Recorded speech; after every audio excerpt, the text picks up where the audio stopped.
الإخوة والأخوات الأعزاء، أهلا ومرحبا بكم في حلقة جديدة من قناة أسرار التاريخ.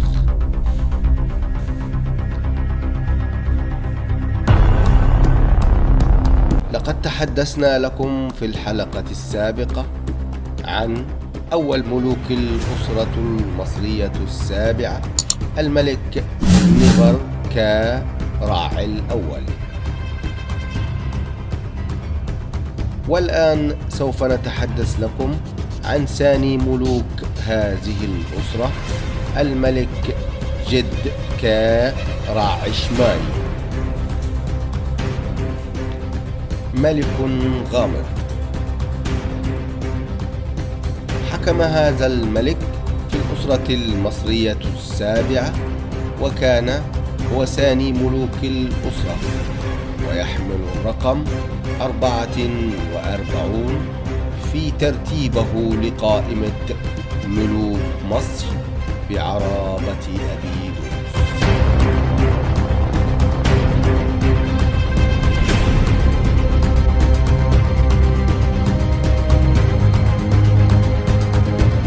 فقد حكم هذا الملك لفترة 10 سنوات تقريبا، وهذا كل ما توصل إليه العلماء عن معرفة أسرار هذا الملك.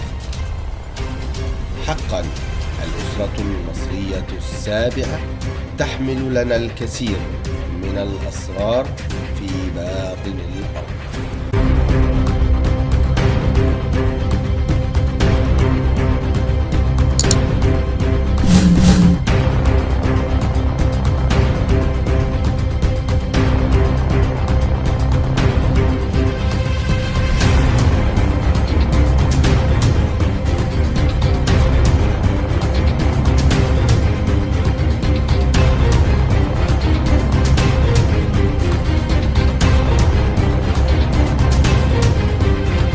أسرار وحكايات نرويها لكم من قناة أسرار التاريخ.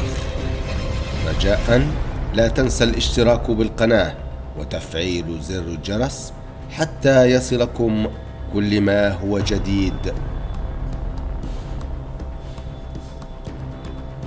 مصر أرض المعرفة، مصر أرض الحضارة.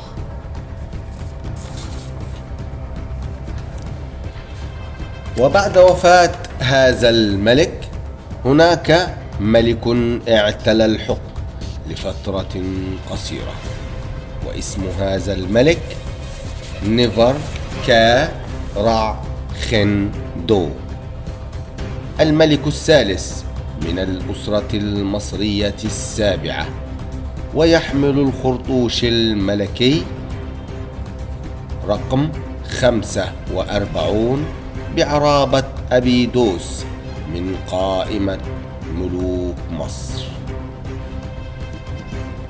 وأيضا لا نعرف إلا القليل عن هذا الملك، فقد ولد وتوفي في القرن 22 قبل الميلاد، ولا نعرف أيضا فترة حكم هذا الملك وفي أي تاريخ اعتلى حكم مصر. أسرار يرويها لنا باطن الأرض. تحت باطن الأرض أسرار مكمونة لا يعلمها إلا الله سبحانه وتعالى. وإلى هنا نكون قد انتهينا من حلقة اليوم، وإلى أن نلقاكم في حلقة جديدة وملك جديد من الأسرة المصرية السابعة. والسلام عليكم ورحمة الله وبركاته.